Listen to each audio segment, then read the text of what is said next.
Cotton ears. Chris Washington's survival in Get Out came down to a piece of cotton stuffed into his ears at the exact right moment, and months of unspoken dread that had been building without him fully realizing why. Directed by Jordan Peele and released on February 24, 2017, the film follows Chris, played by Daniel Kaluuya, as he visits the family of his girlfriend Rose and discovers a horrifying reality. The Armitage family has been performing a procedure called coagula, which transplants the consciousness of a white person into the body of a black person, leaving the original mind trapped in a mental prison called the sunken place. Chris is hypnotized by Rose's mother Missy, played by Catherine Keener, using the sound of a spoon being stirred in a teacup. The repetitive clinking sound drops Chris into the sunken place involuntarily. He begins to realize something is deeply wrong when he notices he has stopped wanting to smoke, a behavioral change implanted through hypnosis, not willpower. His suspicion hardens when he recognizes a man at a party, Logan, played by Lakeith Stanfield, as his acquaintance Andre Hayworth, a missing person. When Chris takes a photograph and the camera flash briefly snaps Andre out of the sunken place, the moment confirms that something has been done to these people. When Chris is restrained in a chair for the procedure, he tears cotton stuffing from the armrests and plugs his ears, physically blocking Missy's hypnotic audio commands. With his mind clear, he frees himself, overpowers his captors, and kills Rose's father Dean using the mounted deer antlers on the wall,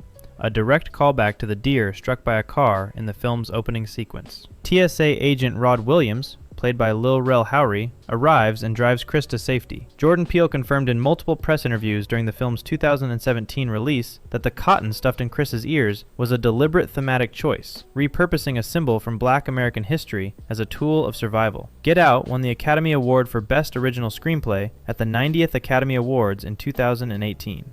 Cave escape. 6 women entered an unmapped cave system in the Appalachian Mountains. Only one found a way out. Directed by Neil Marshall and released in the United Kingdom on July 8, 2005, The Descent follows a group of friends who discover the cave is home to humanoid creatures, often informally referred to as crawlers by audiences, that are entirely blind and hunt using an echolocation-like sense of sound. Sarah, played by Shauna MacDonald, is the sole survivor in the film's UK cut, which Marshall has stated in interviews he considers the intended version of the film.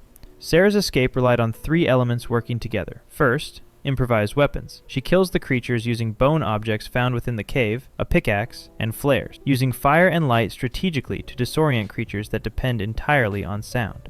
Second, behavioral adaptation. Sarah learns to move with extreme care and exploits the creature's inability to see. Third, spatial memory. She locates the original crawl-through entry point the group used when they first entered the cave and forces her way back to the surface. In the UK cut, Sarah emerges into open daylight. Her escape is confirmed on screen. The US theatrical cut uses a different, ambiguous ending. Marshall has stated in interviews that he considers the UK cut the intended version of the film. Sarah's survival did not require special training. She was a recreational caver, not a professional. Her escape worked because she adapted her behavior to match the threat, using the cave's own environment against creatures that had evolved to dominate it. Fear removal. The 7 children who called themselves the Losers Club did not defeat Pennywise with weapons. They defeated it by refusing to feel what it needed them to feel. Directed by Andy Muschietti and released on September 8, 2017, it establishes Pennywise, played by Bill Skarsgård, as a creature that feeds on fear. It shapeshifts into each character's deepest phobia and grows stronger as that fear intensifies. The Losers' plan was to descend into Pennywise's sewer lair beneath Derry, Maine, and face it together as a group, with every member confronting their individual fear at the same time.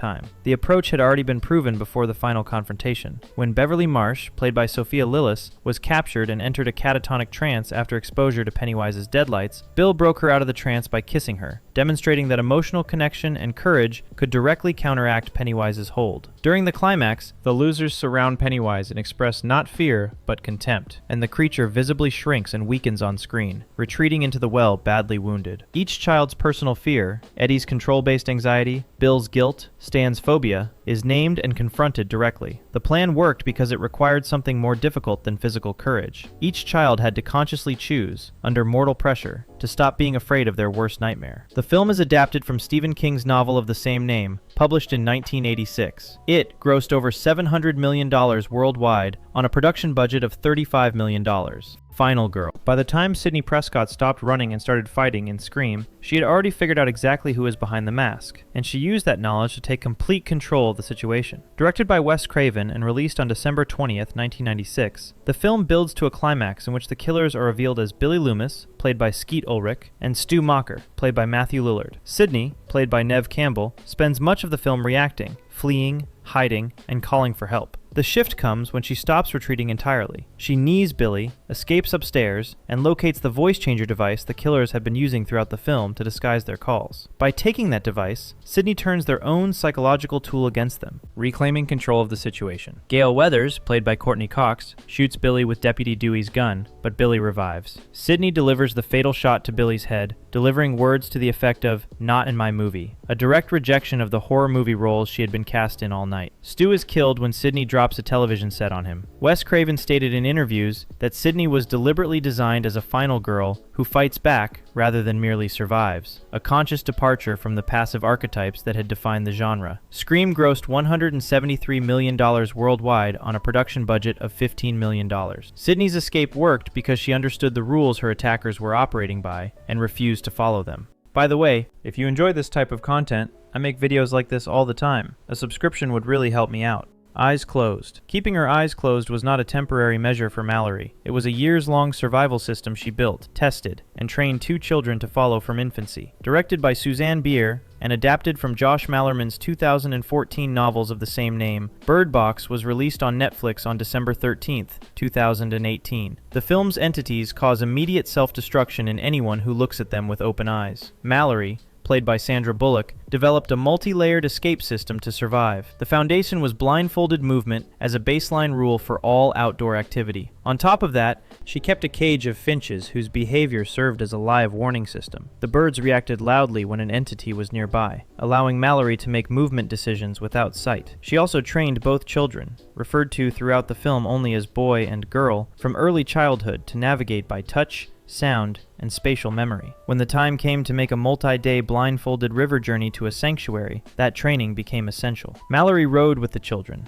guided by the river's current, audio cues from the environment, and the birds' constant behavioral reactions. Infected survivors attempted to force the group to open their eyes during the journey, adding a human threat to the supernatural one. They arrived safely at a school for the blind, a community whose population had adapted entirely to sightless living. All 3 confirmed survivors appear on screen. The birds survive the journey as well. The film's title is a literal reference to its most practical survival tool. Netflix reported that over 45 million accounts watched the film within its first 7 days of release.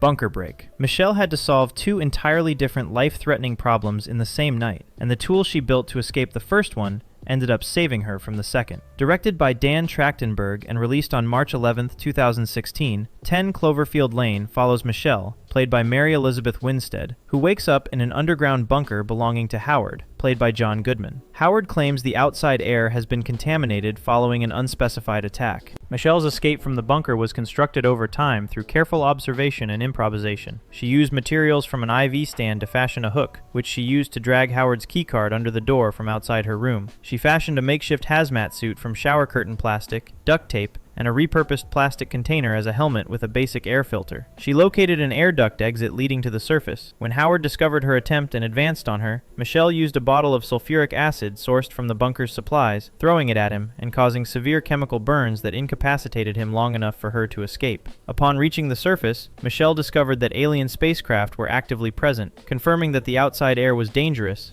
though not in the way Howard had described. The hazmat suit she had built to survive chemical contamination also protected her from the alien acid gas attack outside. She improvised a second weapon, a fuel-filled bottle thrown at an alien craft, and destroyed it. Michelle then drove away, used a radio to locate a survivor network, and chose to head toward Houston, where resistance was gathering. 10 Cloverfield Lane was produced for approximately $15 million and grossed $110 million worldwide. Ripley's plan. After every other crew member of the Nostromo had been killed, Ellen Ripley did not panic. She executed a 3-step plan that required procedural knowledge, physical composure, and one final improvisation when everything nearly fell apart. Directed by Ridley Scott and released on May 25, 1979, Alien follows Ripley, played by Sigourney Weaver, as the sole confirmed human survivor of the Nostromo incident. Her escape consisted of 3 distinct stages. In the first stage, Ripley activated the Nostromo's reactor self-destruct sequence, setting a 10-minute countdown with the intent of destroying the alien aboard the ship along with it. In the second stage, she retrieved Jones the cat and moved to the escape shuttle, the Narcissus, launching before the detonation. In the third stage, Ripley discovered the alien had stowed aboard the shuttle, forcing immediate improvisation. She donned a spacesuit, opened the shuttle's exterior hatch to vent the alien into space, and when the alien attempted to re-enter through the thruster housing, she fired a grappling hook at it and then ignited the engines with the alien lodged in the exhaust,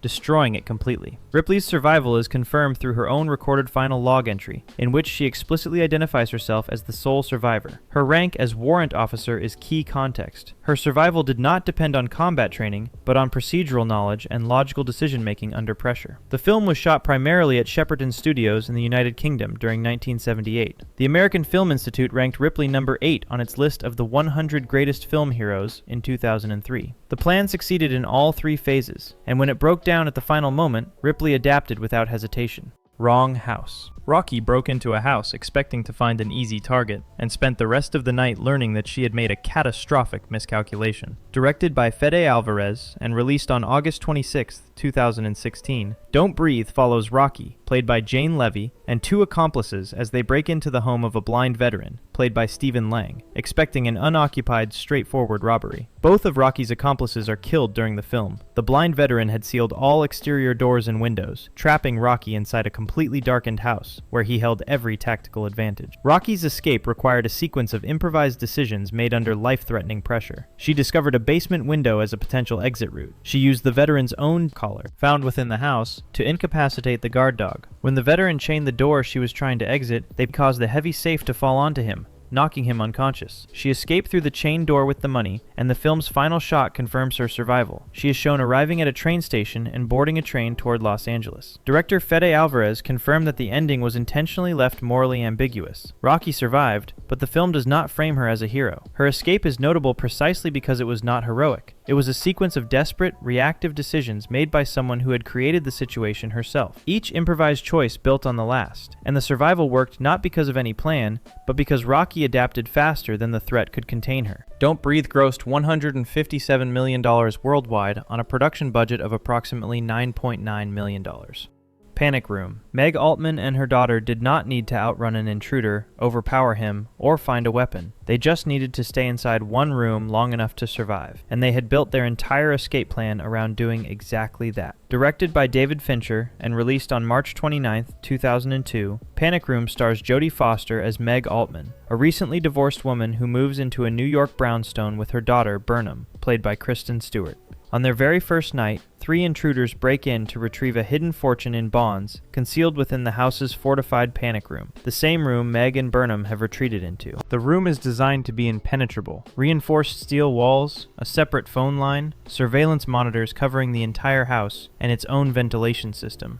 Meg's escape plan was built entirely around using the room's existing infrastructure. When the intruders cut the separate phone line, Meg used the surveillance monitors to study their movements and identify their intentions. When the intruders attempted to pump propane gas through the ventilation shaft, Meg ignited it using a lighter and a spray can, creating a fireball that drove them back, using their own method against them. When Burnham required a glucagon injection for a diabetic emergency and the medication was outside the room, Meg's decisions about when to open the door and when to hold it became the central tension of the film. She ultimately used a sledgehammer to break through a secondary wall to retrieve the medication, rather than fully expose them to the intruders. Meg and Burnham survive the night, are confirmed safe at the film's conclusion, and the intruders are either killed or apprehended. The panic room worked as designed, and Meg's ability to improvise within its constraints made the difference. Panic Room was produced on a budget of approximately $48 million and grossed $196 million worldwide.